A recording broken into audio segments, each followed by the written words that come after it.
इस कार्यक्रम के पुण्यार्चक हैं शनि अरिष्ट निवारक श्री 1008 मुनि सुब्रत नाथ भगवान अतिश क्षेत्र पैठण विश्वस्त मंडल अध्यक्ष श्री महावीर बड़चाती, महामंत्री श्री विलास पहाड़ी, कोषाध्यक्ष श्री विजय पापड़ीवाल, श्री प्रमोद कासलीवाल, श्री जय कुमार बाकलीवाल, श्री मनोज काला, राजा भाऊ भोस, श्री सुमित गंगवाल, श्री किशोर भाकरे, श्री कैलाश पाटनी, श्री प्रकाश कासलीवाल, डॉक्टर राजेंद्र काला, डॉक्टर संजय गंगवाल, स्वदेश पांडे, अभिजीत काला, दिगंबर जैन अहमदाबाद युवा संघ, स्वर्गीय श्री भागचंद जी, भैरूलाल जी भौंज।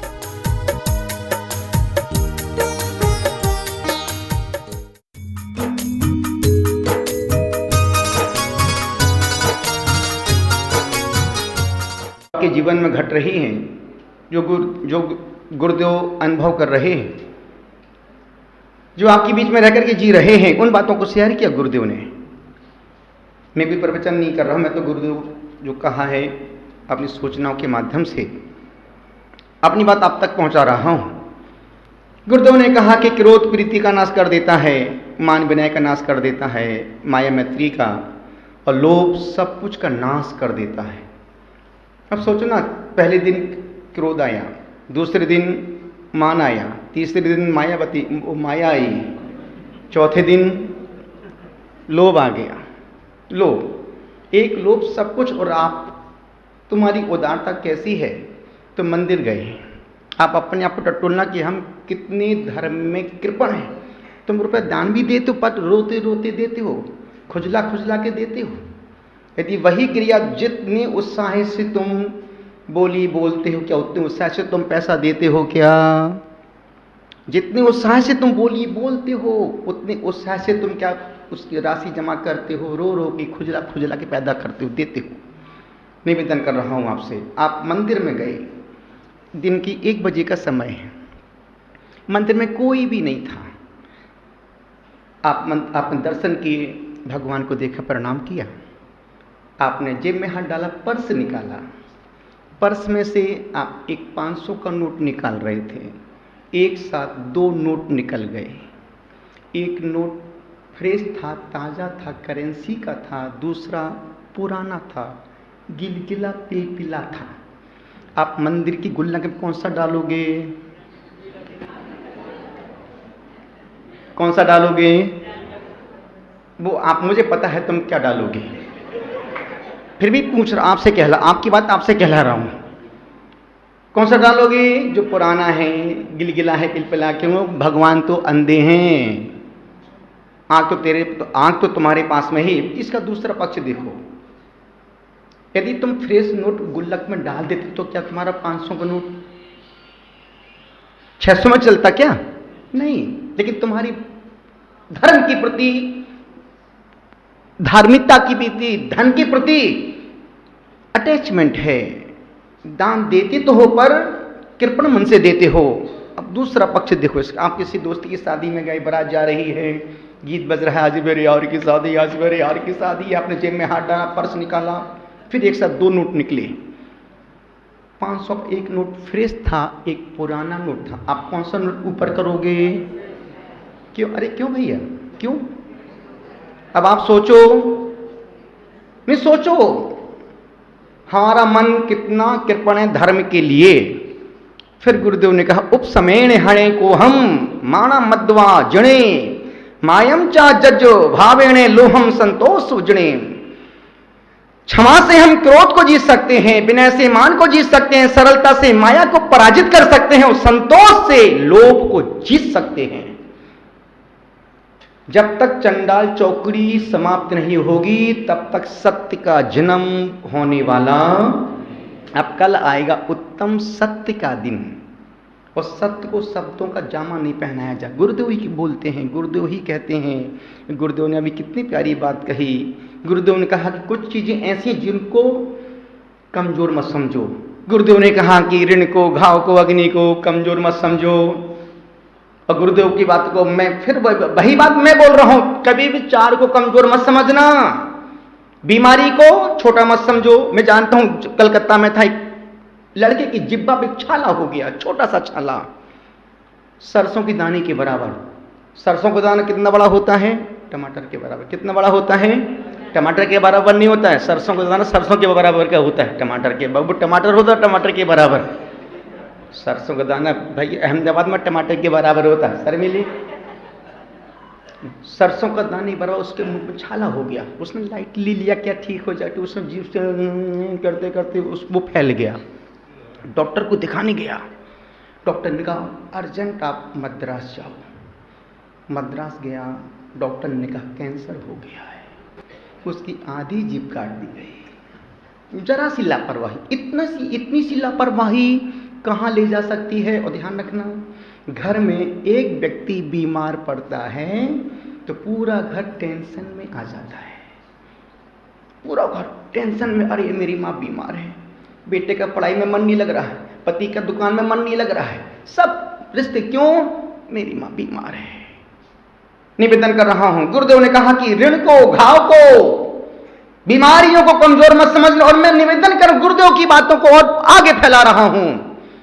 कभी भी चार को कमजोर मत समझना, अग्नि को, बीमारी को, दुश्मन को और पत्नी को कभी कमजोर मत समझना। आपसे निवेदन कर गुरुदेव ने कहा कि उत्तम सोच का मतलब है साईं इतना दीजिए जामे कुटुंब समाए, मैं भी भूखा ना रहूं साधु न भूखा जाए। लेकिन ये मैं जानता हूं, एक संत भिक्षा मांगता था, सम्राट ने सोचा कि यार चलो आज मैं किसी संत को भिक्षा के लिए इनवाइट करके लाता हूं। सम्राट ने संत को अपने महल में भिक्षा के लिए इनवाइट किया, तीनों भाई। सम्राट ने संत को भिक्षा के लिए आमंत्रित किया, संत पहुंच गया। अब राजा का महल, राजा ने खूब बढ़िया खीर बनवाई। अभी गुरुदेव कह रहे थे ना, मैं तपस्वियों के लिए यदि कहो तो मैं कल तुम्हारे लिए खीर बनवा दूं। वो तो आपके मन को टट्टू, तुम्हारा मन कितना लोभी लालची बेईमान है, लेकिन मुझे पता है तुम यदि 10 दिन तुमको कुछ भी मिल जाए तब भी तुम्हारा मन खाने का, और 10वें दिन 11वें दिन देखो अचत नैया बचत नैया आ जाए तो। निवेदन कर रहा हूं, और आप देखना जितने उत्साह से आप उपवास कर रहे हैं, सबको पता है तुम्हारे परिवार को, माँ बाप को, कि मेरा बेटा आज, मेरे बेटे का चौथा उपवास है, मेरी बेटी का चौथा उपवास है, मेरी पत्नी का 7वां उपवास है, उसका 23वां उपवास है, सबको पता है। अभी कोई, अब जिस समय तुम्हें आवश्यक तो उसमें कोई देखने नहीं आ रहा तुमको, लेकिन जब तुम्हारी पारणा होगी उस समय तुम्हारे सारे रिश्तेदार खाने पीने को। आकर्षण किसका है, पारणा का कि उपवास का? जब तुम्हारे लिए और तुम्हारे परिवार वालों के लिए नहीं। तो बच्चा जब स्कूल जाता तब खुश होता है, जब स्कूल से घर आता है तब खुश होता है। बच्चा जब स्कूल जाता है तब खुश होता है कि जब स्कूल से घर लौट के आता, ओ छुट्टी छुट्टी छुट्टी छुट्टी। जब तुम घर से मंदिर आते हो उस समय का तुम्हारा मन का भाव अलग, और जब मंदिर से घर जाने का वक्त आता है फटाफट शांति पाठ कितनी जल्दी निपट जाता समझ में नहीं आता है। टीचर स्कूल में पढ़ाते हैं 6 दिन, उनको खुशी नहीं होती, संडे का इंतजार, हर टीचर शिक्षक रविवार का इंतजार करता है कि कब संडे आ जाए और एक दिन की छुट्टी। वो भी स्कूल जाना नहीं चाहता, लेकिन मजबूरी का नाम आएगा महात्मा गांधी, सोनिया गांधी। गुजारिश आपसे कर रहा हूं, बच्चा स्कूल जाना नहीं चाहता है। अब सोचो, जितने बहुत सारे माँ बाप बैठे हैं, बच्चों के पेरेंट्स बैठे हैं, बच्चा घर में रहता तो अच्छा लगता है या स्कूल जाता तब अच्छा लगता है? अब बताओ, अब आप तुम सोचो तुम चाहते क्या हो? संत ने, सम्राट संत के महल में भिक्षा के लिए गया। संत ने, सम्राट ने खूब बढ़िया खीर, भैंस का दूध मंगवाया, स्पेशल खीर बनाई, इसमें उसमें काजू किशमिश पिस्ता बादाम सारे ड्राई फ्रूट, उसमें ऊपर से केसर भी डाल दी लुक के लिए। टीनू भाई क्या लुकिंग था खीर का। सम्राट ने साधु के पात्र में जैसे खीर दी, उसका पात्र भर ही नहीं रहा है। सम्राट का पूरा वो ढूंढ पूरी खत्म हो गई, पर उसका पात्र नहीं भरा। सम्राट किम कर्तव्य विमूढ़ खड़ा हो गया कि यार लाइफ में पहली बार ऐसा मैंने किसी को बुलाया हो और उसका पात्र पूरा नहीं भर पाया। सम्राट संत ने पात्र को और फैला दिया, और डालो इसमें, अभी तो इसमें कुछ हुआ ही नहीं, ये तो नाश्ता के बराबर भी नहीं हुई। सम्राट कहता है प्रभु मुझे माफ करो, ये क्या चक्कर है, मैंने पूरी भगोनी खीर की आपके पात्र में डाली पर आपका पात्र भर नहीं पाया। तब सम्राट ने पूछा महात्मा जी ये आपका पात्र किसका है, सोने का चांदी किसका है? तब संत ने कहा बेटा ये पात्र चांदी सोने का नहीं, ये आदमी की खोपड़ी है। तब उसने कहा कि मुझे माफ कर दो। तब संत ने कहा कि बेटा तुम इसमें पूरी 3 लोग की खीर भी बना के डाल दोगे ना तब भी ये पात्र भरने वाला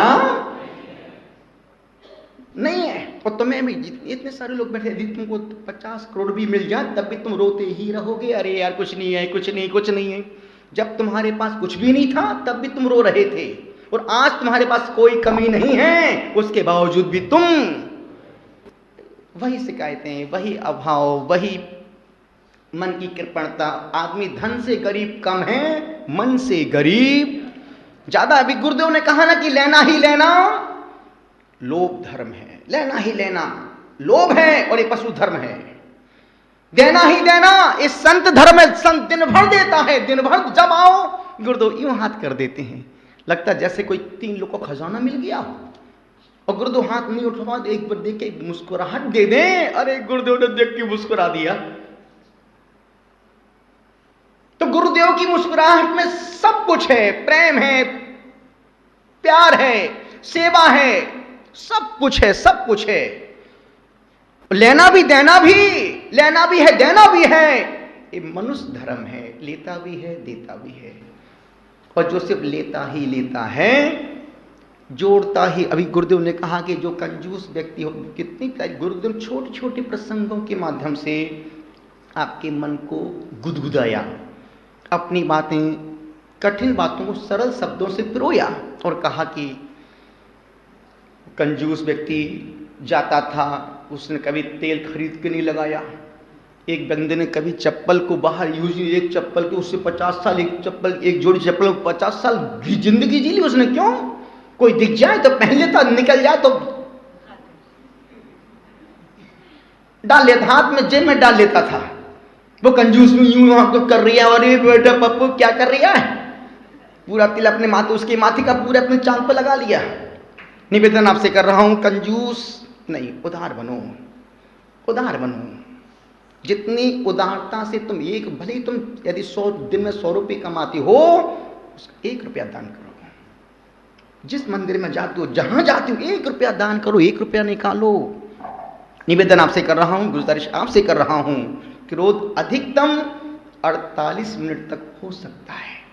क्रोध की म्याद है, 48 मिनट तक रह सकता है। मान तब तक है जब तक अपमान नहीं हो रहा है।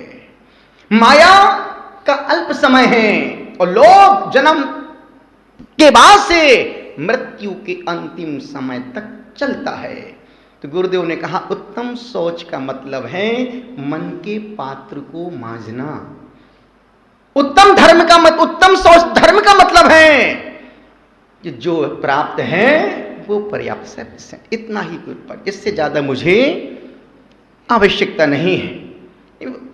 ये पंक्ति मुझे बहुत अच्छी रहा, मैं हमेशा इन पंक्तियों को मैं गाता हूं। जीवन है एक उफनती नदी, इच्छाएं शांत नहीं होती, आचार विचार को समझे बिना जीवन में शांति नहीं मिलती। जब नर तन तुम्हें निरोग मिला, तेरे धन्य भाग्य जिनको मिला, निर्ग्रंथ अवस्था लक्ष्य बना, निज रूप के दर्शन कर लेना। संसार में सारी को चुन करके संशय में जा मत मेरे मना, श्रद्धा भक्ति रखे गुरु चरना, दुस्तर भव सागर है तिरना। शेख सादी ने, बहुत बड़ा राइटर हुआ शेख, उसने अपनी किताब में लिखा है कि ये दो व्यक्तियों को जीने का अधिकार नहीं है, जो व्यक्ति जिंदगी भर कमाते हैं और एक पैसा खर्च नहीं करते हैं, इनको जीने का अधिकार नहीं है। और जो दूसरा व्यक्ति जो जिंदगी भर खूब कमाया खूब कमाया खूब कमाया और छोड़ के मर जाते हैं, ऐसे लोगों को 50 किलो का पत्थर बांध के समुद्र में कूद जाना चाहिए। इतनी मेहनत तो किसके लिए कर दिया है, किसके लिए जोड़ दिया है। चलते हैं इन शब्दों के साथ।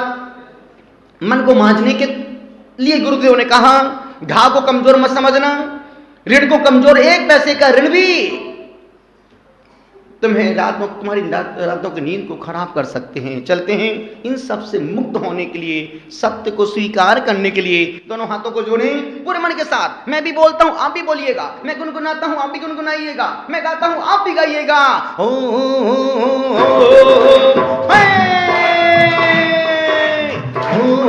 नमो हरिहंसायम हरिहंसायम नमो नमो ओम नमो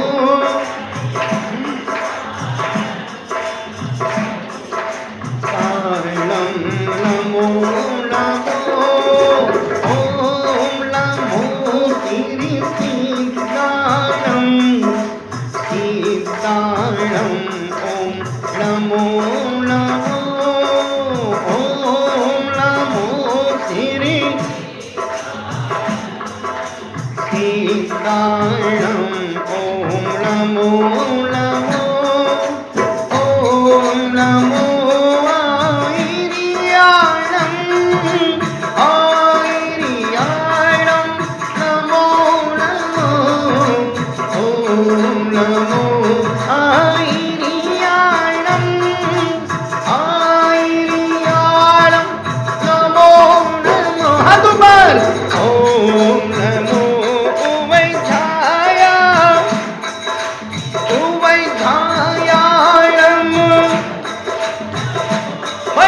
नमो लोवे तप साहूरम विसाहूरम नमो नमो नमो लोवे तप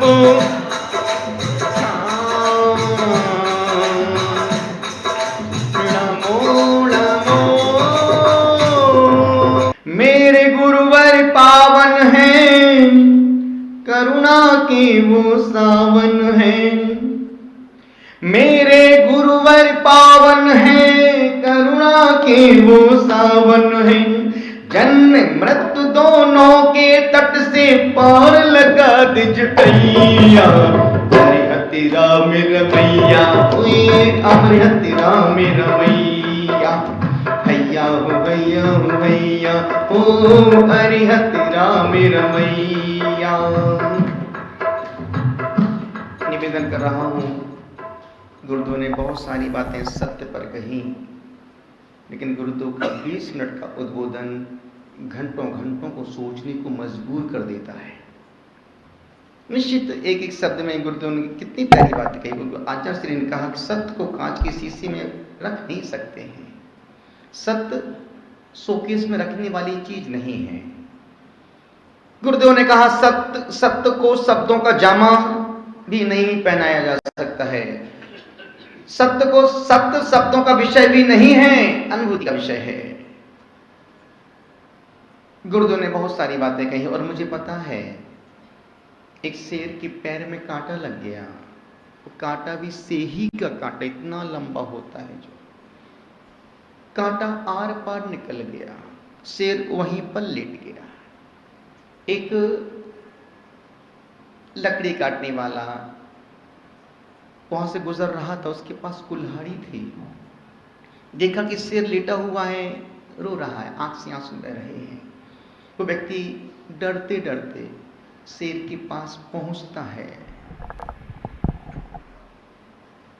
शेर ने पहले शेर की आंख खुली थी, जैसे देखा कोई व्यक्ति मेरे पास आ रहा है, शेर ने अपनी आंखों को बंद कर लिया और लगातार आंसू उसकी आंखों से निकल रहे थे।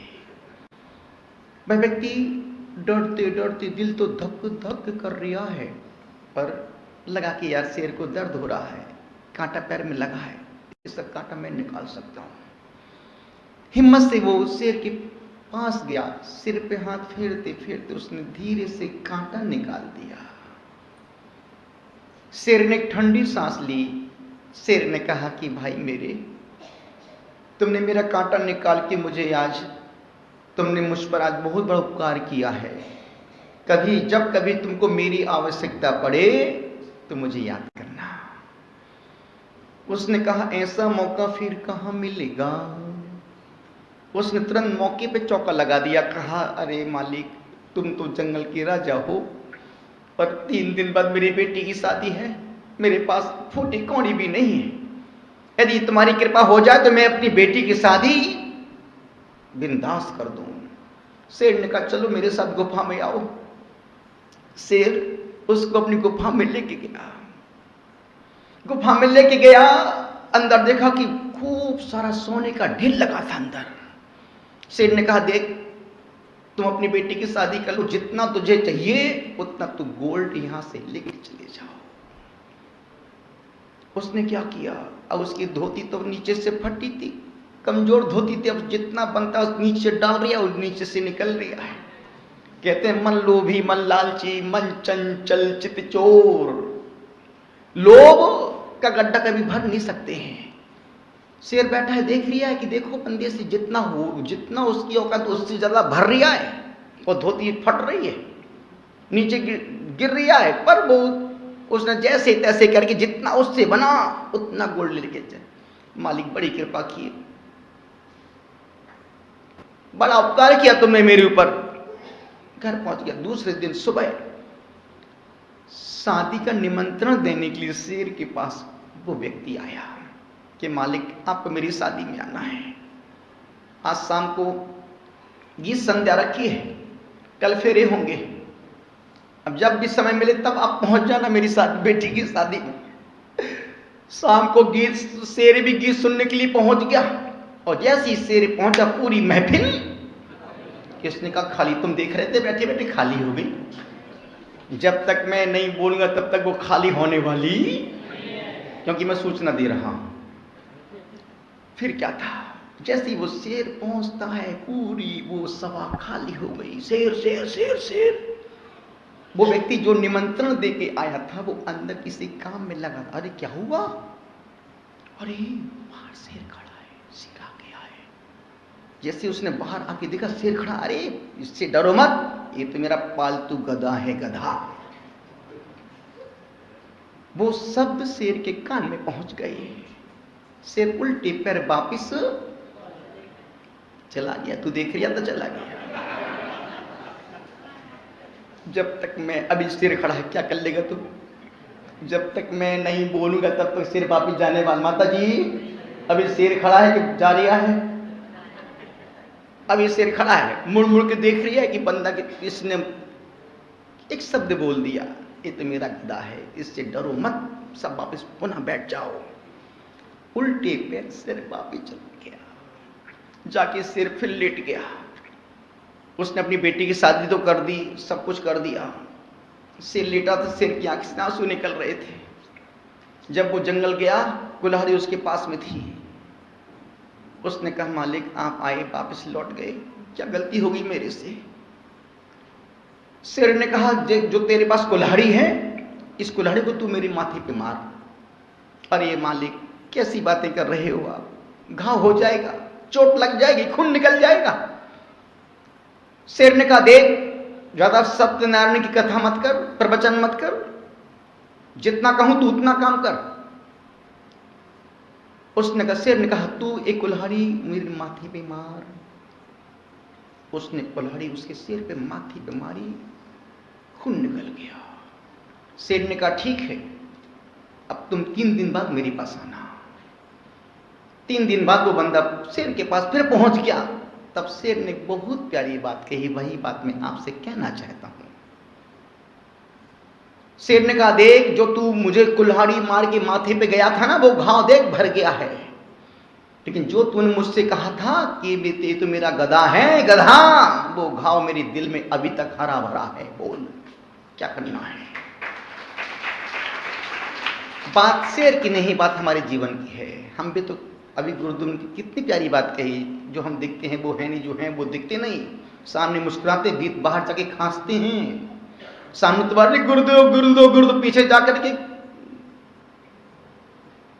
पीछे जाके निवेदन आपसे कर रहा हूं, आपसे ही कह रहा हूं, आपसे ही कह रहा हूं।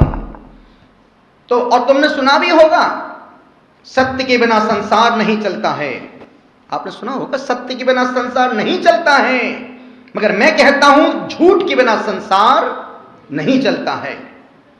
हमारे सभी रिश्ते झूठ की बुनियाद पर टिके हुए हैं।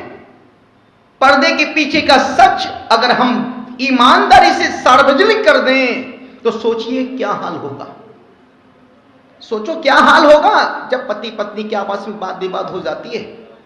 झगड़े होने के बाद एक दूसरे के मन में, एक दूसरे के प्रति जो विचार, जो भाव आते हैं, यदि हम एक दूसरे से हूबहू कह दें तो 7 दिन भी ना लगे तलाक होने में। एक दिन में तू कर देगा काम। निवेदन कर रहा हूं, 7 दिन भी ना लगे तलाक होने में। लोग एक दूसरे के पीठ पीछे जो कहते हैं, अगर मुंह के सामने कह दें तो दुनिया में तुम्हारा एक भी दोस्त ना बचेगा। गुरुदेव ने यही कहा है कि हम भीतर के सच को दबाकर बाहर के झूठ से अपना संसार चलाते हैं। और आपने वो गीत सुना होगा, और सबको याद है वो गीत, बचपन में सुना होता, आपको अभी तुरंत याद आ जाएगा। वही वाला गीत शर्मीली, वही वाला गीत, बोल वही वाला गीत, और वही वाला गीत जो आपको याद है, झूठ बोले कौआ काटे, झूठ बोले कौआ काटे, काले कौए से डरियो, मैं सत्य बोलती जाऊंगा तुम देखते रहियो, मैं सत्य बोलती जाऊंगा तुम देखते रहियो। निवेदन कर रहा हूं, आपसे कह रहा हूं। गुरुदेव ने बहुत सालों पहले अपने प्रवचन में कहा था, इतिहास साक्षी है कि महात्मा गांधी को गोली खाना पड़ी, भगत सिंह को फांसी पर लटकना पड़ा, महावीर और बुद्ध को अनगिनत कठोर यातनाएं सहन करना पड़ी, राम को वन वन भटकना पड़ा, सुकरात को जहर का प्याला पीना पड़ा, हरिश्चंद्र को भिखारी बनकर के रहना पड़ा, जीसस को कांटों का मुकुट पहनना पड़ा, महाराणा प्रताप को अरावली की घाटियों में भटकना पड़ा, और पांडवों को अनगिनत कष्ट उठाना पड़े। जहर, यातनाएं, गोली, फांसी, सूली, ये सभी सत्य को जानने और पहचानने की कसौटियां हैं। और हमने देखा, 30 साल में हमने देखा है, गुरुदेव को लोगों ने बहुत कुछ बोलते, पुष्पदंत ऐसा वैसा वैसा। गुरुदेव ने कभी आज तक प्रतिकार नहीं किया, कभी जवाब नहीं दिया। बोले असत्य को क्या जवाब देना है। और वाकई में निवेदन आपसे कर रहा हूं, गुजारिश आपसे कर रहा हूं, सत्य को शब्दों का जामा पहनाया नहीं जा सकता है। और जो जितनी सफाई दे रहा है वो बंदा उतना भीतर से झूठा है। गुरुदेव ने कितनी प्यारी कर, सत्य कड़वा है, लोग बोलते सत्य कड़वा है, सत्य लोग बोलते सत्य कड़वा है।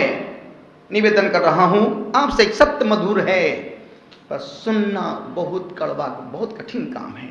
सत्य को व्यक्ति सुन नहीं पाती। किसी राजा को, ये राजा काना है, उससे बोला अरे काने कहां जा रहे हो, तुरंत फांसी पर लटका देगा आपको।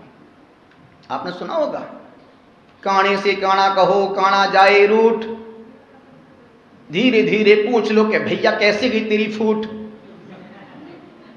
आपसे निवेदन कर रहा हूं, गुजारिश आपसे कर रहा हूं, आपसे कह रहा हूं, सत्य कड़वा हो ही नहीं सकता है।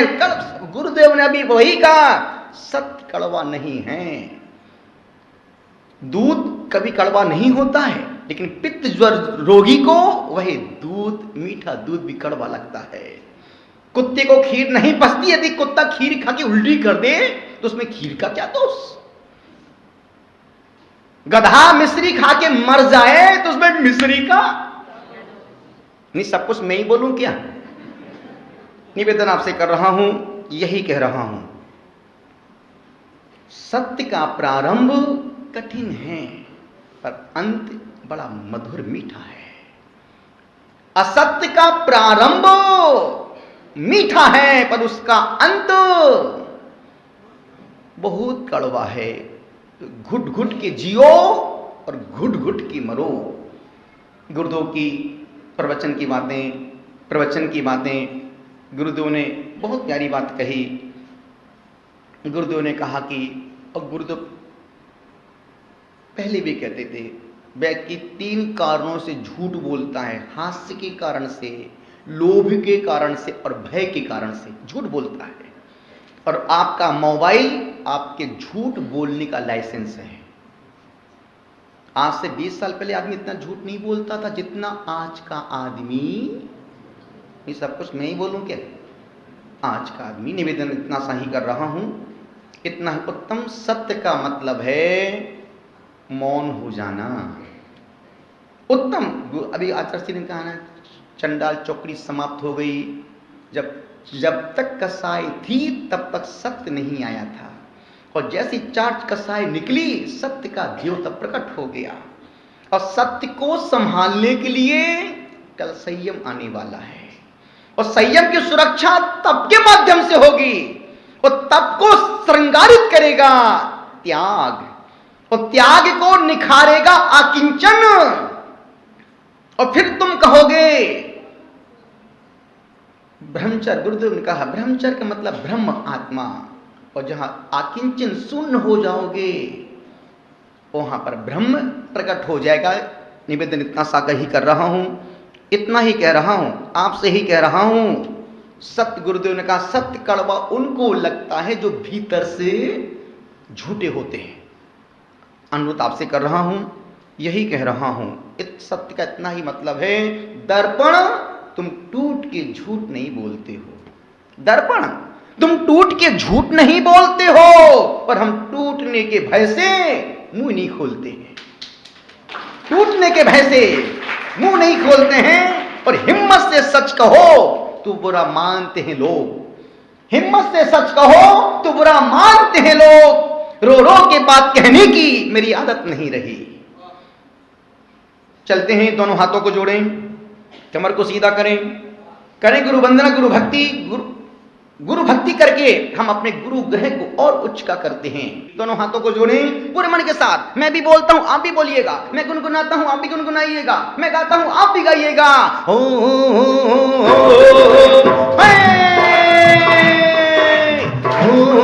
नमो हरिहंताणं हरिहंताणं नमो नमो ओम नमो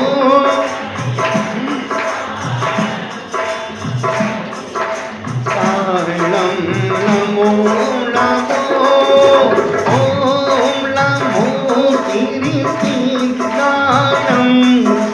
कीर्ताणं ओम नमो नमो ओम नमो श्री कीर्ताणं ओम नमो नमो ओम नमो आयरियाणं आयरियाणं नमो नमो ओम नमो आयरियाणं आयरियाणं नमो नमो। हाथ ऊपर। ओम नमो उवैधाय उवैधाय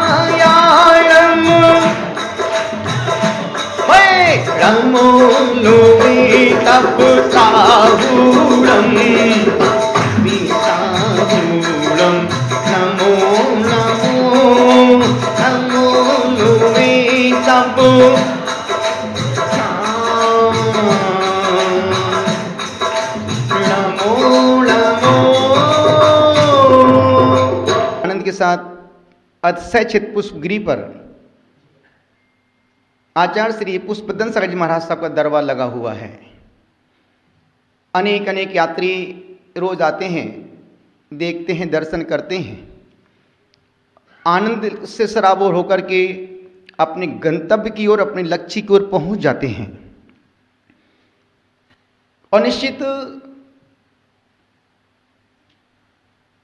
सब कुछ देखा हुआ सत्य नहीं होता है और सब कुछ सुना हुआ सत्य नहीं होता है। गुरुदेव ने संयम की नई नई बातें, नई नई परिभाषाएं आज अपने मुख से बतलाई। अभी तक हम पढ़ते थे संयम के इंद्रिय निरोधा संयमा, इंद्रिय का निरोध करना ही संयम है, लेकिन आचार्य श्री ने कहा नहीं, ये अधूरी परिभाषा है। संयम का मतलब शरीर और आत्मा के बीच में बैलेंस बना लेना, और वाकई में संयम का मतलब ही बैलेंस बना लेना, पुण्य और पाप के बीच में बैलेंस बना लेना। गुरुदेव ने कितनी सारी सहजता में बात कही, और निवेदन आपसे कर रहा हूं, संयम चर्चा का विषय नहीं, ये आत्म तत्व अनुभूति है। संयम की समझ जरूरी है, पल्लवित स्वयं से होती है। संयम का महत्व सुनाता हूं, संयम का राज सुनाता हूं। जो यम को जीते वो संयम, यानी परमात्मा है संयम। संसारी में सारी को चुन करके संशय में जा मत मेरे मना। श्रद्धा भक्ति रखे गुरु चरना, दूसरी भवि सागर है तिरना। गुरुदेव ने कहा संयम का मतलब शुद्ध खाना खा लिया और दिन भर तुम कसा से भरे बैठी हो, संयम नहीं है। कितना ही तुम कुएं का पानी छान के पी लो, यदि विचार को छान के नहीं पी रहे हो तो तुमसे वो अच्छे हैं जो साधारण सादा पानी पी रहे हैं। और निश्चित पानी छान के पीना बहुत महत्वपूर्ण नहीं है, पानी छान के पीने के साथ विचारों को भी छान के पीना चाहिए। अनुरोध आपसे कर रहा हूं, निवेदन कर रहा हूं। गुरुदेव ने कहा संयम का मतलब है बैलेंस में। गुरुदेव ने कितनी प्यारी गाथा पढ़ी, जो बट्टिकेर स्वामी ने प्रतिक्रमण में वो गाथा को कही है। धम्मो मंगलम उद्यतम अहिंसा संयमो तवो देवावीतम नमम संति जस धम्मे संयामणो। उस गाथा को हम भी पढ़ते थे, हम भी अर्थ करते, लेकिन जो गुरुदेव ने उसकी एक शल्य क्रिया के डॉक्टर हैं, ऑपरेशन करने में मास्टर है। प्याज के छिलके का फिर भी एंड हो सकता है, पर गुरुदेव जिस शब्द को पकड़ लें, हम लोग जब 95 में कानपुर में थे, चतुर्मास चल रहा था, गुरुदेव के चरणों में ही थे। गुरुदेव के प्रसंग मिल गया, दिख गया, और गुरुदेव ने उस एक प्रसंग पर पूरा चतुर्मास, और 95 का चतुर्मास 5 महीने का था, और गुरुदेव ने सिर्फ एक ही शीर्षक पकड़ा, सीसी छोटी है मछली मोटी है। सीसी छोटी है, मछली मोटी है। मछली को मरना नहीं चाहिए, उस सीसी को टूटना नहीं चाहिए, और मछली को बाहर निकालना है। और गुरुदेव ने वो मछली बाहर निकाल दी, उसकी समाधि करवा दी, उसका एकासन करा, उसको सलेखना दी, उसके शरीर को एकदम क्रश कर दिया। मछली बाहर निकल गई, सीसी भी बच गई, मछली भी जीवन में तर गई। तो गुरुदेव का कोई जोड़ तोड़, पूरे भारत देश में जितने बड़े बड़े आचार्य, धुरंधर विद्वान, ज्ञानी पंडित विद्वान हैं, उन सबको एक तरफ बैठा दो, पहले सबको बुलवा दो, और कोई एक टॉपिक दे दो। वो सब लकीर के फकीर कैसे होते हैं? चाचा चौधरी किसी मोहल्ले से बड़ी एक लकड़ी की बल्ली लेके जा रहे हैं। वो लकड़ी की बल्ली 100 फीट की है, और चाचा चौधरी के कंधे पे वो लकड़ी की बल्ली रखी है। जो आगे का भाग उनके कंधे पर पीछे का पूरा लटक रहा है, वो खींचते खींचते खींचते खींचते जा रहे हैं। देखिए, एक कुत्ते ने देखा कि यार चाचा चौधरी बल्ली लेके कहां जा रहा है। एक कुत्ता उस बल्ली के पीछे लग गया। देखा कुत्ता पीछे जा रहा बल्ली के। दूसरे कुत्ते ने देखा कि मेरा भाई कहां जा रहा है, वो भी उसके पीछे लग गया। तीसरे ने देखा मेरा भाई कहां जा रहा है, वो भी उसके पीछे। इस प्रकार से 100 कुत्ते लंबे आप एक इमेज बनाओ, एक बल्ली लेके जा रहा है और एक लाइन से 100 कुत्ते पीछे पीछे जा रहे हैं। पीछे वाले कुत्ते ने कहा भाई तू पीछे वाले कुत्ते ने अपने आगे वाले से कहा भाई तू कहां जा रहा है। उसने कहा जहां ये आगे वाला जा रहा है। उसने कहा तू कहां जाए, बोले जहां ये आगे वाला जा रहा है। वो पूछते पूछते पूछते पूछते पूछते पूछते पूछते पूछते पूछ जब तक वो वहां तक नहीं पहुंच गए तब तक तो मुझे बोलना पड़ेगा ना। पूछते पूछते पूछते पूछते पूछते पूछते पूछते जा वो बल्ली की जो पीछे चल रहा था उससे पूछा भाई तू कहां जा रहा है। उसने कहा जहां बल्ली गाड़ेगा वहीं जाके बाथरूम करूंगा। निवेदन कर रहा हूं, लकीर के फकीर मत बनो। और गुरुदेव को हमने बचपन से सुना है, बचपन से देखा है। आचार्य श्री जी बोलते थे मैं पुष्पदन सागर अनपढ़ गंवार साधु नहीं, पढ़ा लिखा साधु हूं। पढ़ा लिखा साधु हूं, मैं लकीर का फकीर नहीं बनूंगा और आगम से हटके नहीं चलूंगा। निवेदन कर रहा हूं, संयम का मतलब है बैलेंस बना लेना, लकीर के फकीर नहीं बनना। भूखे रहने से कोई धर्मात्मा नहीं बन जाते हैं। बड़े बड़े खाने पीने वाले लोग भी दुर्विचारों से, संक्लेश परिणामों से बच जाते हैं। गुरुदेव को कहने का मतलब इतना ही था, यदि शुद्ध खाना खा रहे हो तो मन को शुद्ध रखो। शुद्ध पानी छान के पी रहे हो तो कम से कम 6 घंटे तक मन को शुद्ध तो रखो कि मन में अशुभ विचार ना जाएं।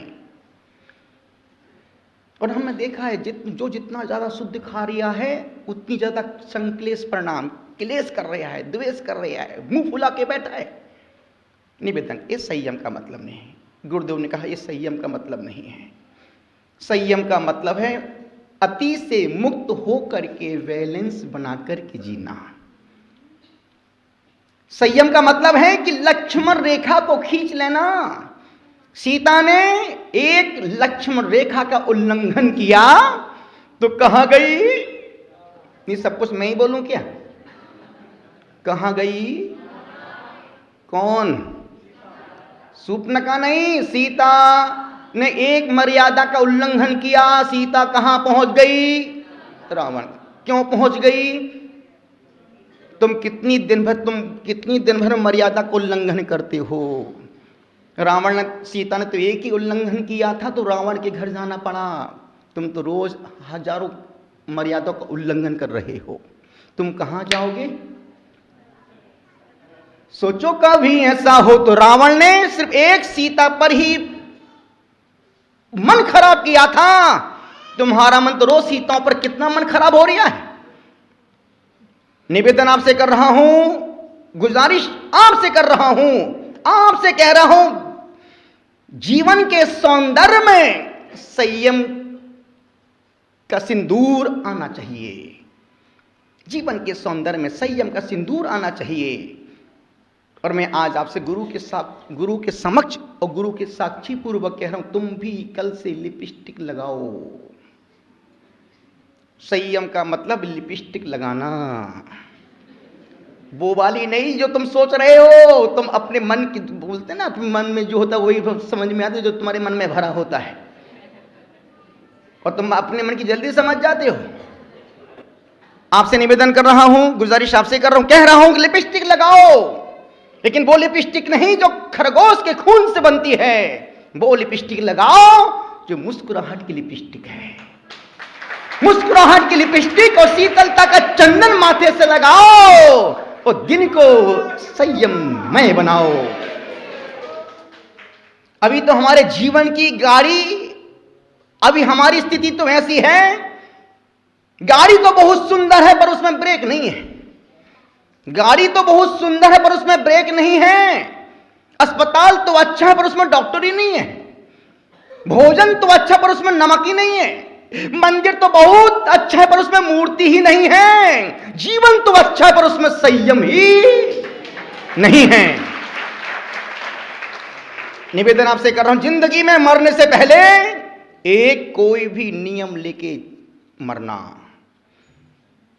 एक नियम, एक सियार ने रात्रि में पानी पीने का त्याग किया। एक सियार ने, किसने? मैं किसकी बात कर रहा हूं? जानवर की। किससे कर रहा हूं? आदमी से, जानवर से। बता दी तुमने अपनी। निवेदन कर रहा हूं मैं जानवर की बात कर रहा हूं। सियार क्या है? जानवर की इंसान। उसके कितने होते हैं पैर? निवेदन कर रहा हूं, उसकी एक छोटी सी पूंछ होती है, 4 पैर होते हैं। अनुरोध आपसे कर रहा हूं कुमार, उसके 4 पैर होते हैं, वो छोटी सी पूंछ होती है। उस सियार ने, अभी मैं 4 दिन पहले 1 बजे रूम के बाहर निकला, ऊपर जहाज मंदिर में था, एक छोटा सा सियार बैठा था। और मैंने कहा ये कहां से? मैं समझा कुत्ता होगा जगदीश का। उसके भी 4 बच्चे, उसके 6 बच्चे हैं। 2 घर में रहते, 4 बच्चे गुर्दों के पीछे रहते हैं, जो गुर्दों की पूरी रखवाली करते हैं। निवेदन करो, मैं बच्चों से बाहर निकला, हमने कहा यार ये कौन बैठा है? मैं समझा जगदीश का ही होगा। टॉर्च मार के देखा तो लावारिस है। फिर जब जैसे उठा वो, अरे हमने कहा ये तो सियार है यार, ये तो सियार है। उसकी बहुत सुंदर थी छोटी सी पूंछ। उसकी पूंछ इसलिए मैं समझ गया सियार है, क्योंकि उसके नीचे लटक रही थी पूंछ। कुत्तों की तो ऊपर रहती है, कहते ना कुत्तों की ऊपर, कुत्तों की पूंछ कभी 12 साल तक डाल के रखो, किसमें? फ्रिज में नहीं, पोंगरी में। तभी वो सीधी नहीं होती। एक माइक लगा दे भाई बुआ के पास, हमारी आज बीच की बात नहीं, वही पूरा करेंगे। जैसे उन्होंने मुझे पूरा लिख के दिया, हो जाओ बेटा आज ऐसा बोल देना। निवेदन कर रहा हूं, बुआ की बातें मन को बहुत अच्छी लगती हैं, और वो अभी नहीं, बचपन से ऐसी ही बोलती थी। निवेदन आपसे कर रहा हूं, वो जैसी देखो हमने कि यार सियार, पुष्पगिरी पर सियार, तो मुझे लगा नहीं, यहां पर सब, यहां सियार भी आते हैं और दूसरे जानवर भी आते हैं, यहां सबका समावेश है। और पुष्पदन सागर वो हैं जो शेर को भी दूध पिला दें और उस घाट पर गाय को भी घास खिला दें।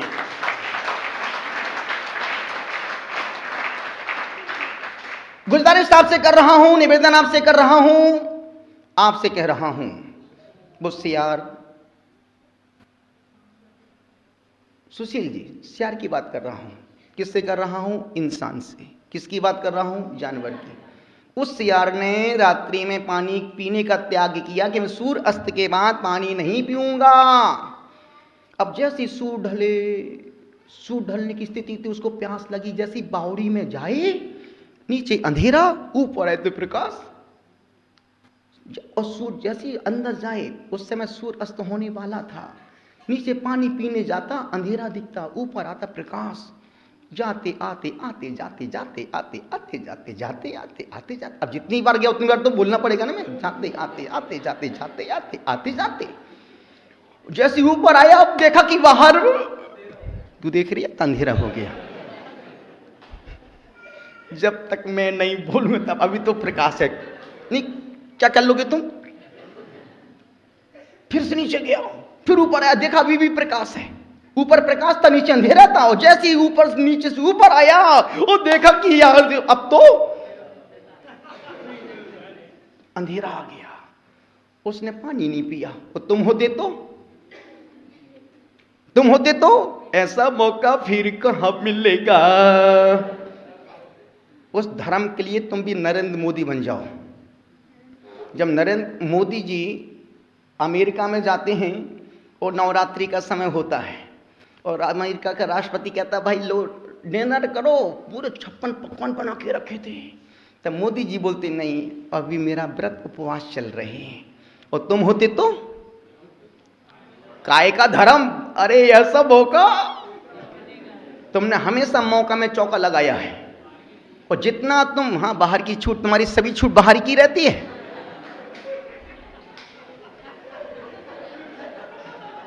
इसलिए तुमको धर्म का फल बिल्कुल भी नहीं मिल रहा है। निवेदन आपसे कर रहा हूं, हमने हमेशा धर्म में बाहर की छूट ही मांगी है। अनुरोध आपसे कर रहा हूं, उस जानवर ने पानी का त्याग किया, पानी देखा, बाहर देखा, जैसे ऊपर आया अंधेरा छा गया, पानी नहीं पिया, प्यासा ही सो गया और रात में वो अपनी मौत मर गया। और आज रविशरण महाराज पद्म पुराण में लिखते हैं, वही सियार मर करके मर्यादा पुरुषोत्तम राम बनता है। एक छोटा सा संकल्प उसको महान बना दिया, एक छोटे से संयम ने उसको जानवर से महापुरुष बना दिया। इसलिए बोलते हैं मर्यादा पुरुष, उसने एक मर्यादा का पालन किया। मैं जानता हूं एक युवक ने किसी संत के चरणों में कहा, गुरुदेव आप मुझे कोई नियम दे दो। संत ने भी दे दिया, पढ़ा लिखा लड़का है, कॉलेज में पढ़ाई कर रहा है, जा बेटा तू 1 महीने तक उबली लौकी खाना, बिना घी की रोटी खाना और रोज मंदिर जाना, और इस ग्रंथ का स्वाध्याय 1 महीने के अंदर कर लेना। युवक माँ के पास गया, माँ मैं एक गुरु से नियम लेके आ गया, बेटा तू भूखा मर जाएगा, जा वापिस करके आ। बेटे ने कहा, माँ वो किराने की दुकान नहीं जो नियम लूं वापिस करके आ जाऊं, मैं जो नियम लिया है मैं नियम को निभाऊंगा, पर हम उस वंश के हैं, रघुकुल रीत सदा चली आई, प्राण जाए पर बचन न जाए। फिर क्या था, 8वां 9वां दिन था, वह युवक मां से कहता है, मां मुझे आचार्य श्री के दर्शन करने ले चलो। अरे मां ने कहा, मेरा बेटा पहली बार अपने मुंह से कह रहा मुझे आचार्य श्री के दर्शन करने ले चलो। मां ने उठाया अपना थैला, रखा उसमें कलेबा, लिया बच्चे को साथ में, निकल गए, बेटे को लेकर निकल गई। और जैसे आचार्य श्री के दर्शन करने गया, गुरुदेव मुझे अपने चरणों में रख लो। और गुरुदेव ने आशीर्वाद दिया, क्या तुम पात्र हो? पढ़ा लिखा युवक था, बुद्धू तो था ही नहीं, पढ़े लिखे थे। उन्होंने कहा, गुरुदेव मैं पात्र हूं। वो समझे पात्र मतलब दोना मुलायम होता है। हाँ गुरुदेव मैं पात्र हूं। इस कार्यक्रम के पुण्यार्चक थे शनि अरिष्ट निवारक श्री 1008 मुनि सुब्रत नाथ भगवान अतिश क्षेत्र पैठण विश्वस्त मंडल अध्यक्ष श्री महावीर बड़चाते, महामंत्री श्री विलास पहाड़े, कोषाध्यक्ष श्री विजय पापड़ीवाल, श्री प्रमोद कासलीवाल, श्री जय कुमार बाकलीवाल, श्री मनोज काला, राजा भाऊ भोस, श्री सुमित गंगवाल, श्री किशोर भाकरे, श्री कैलाश पाटनी, श्री प्रकाश कासलीवाल, डॉक्टर राजेंद्र काला, डॉक्टर संजय गंगवाल, स्वदेश पांडे, अभिजीत काला, दिगंबर जैन अहमदाबाद युवा संघ, स्वर्गीय श्री भागचंद जी, भैरूलाल जी भौंज।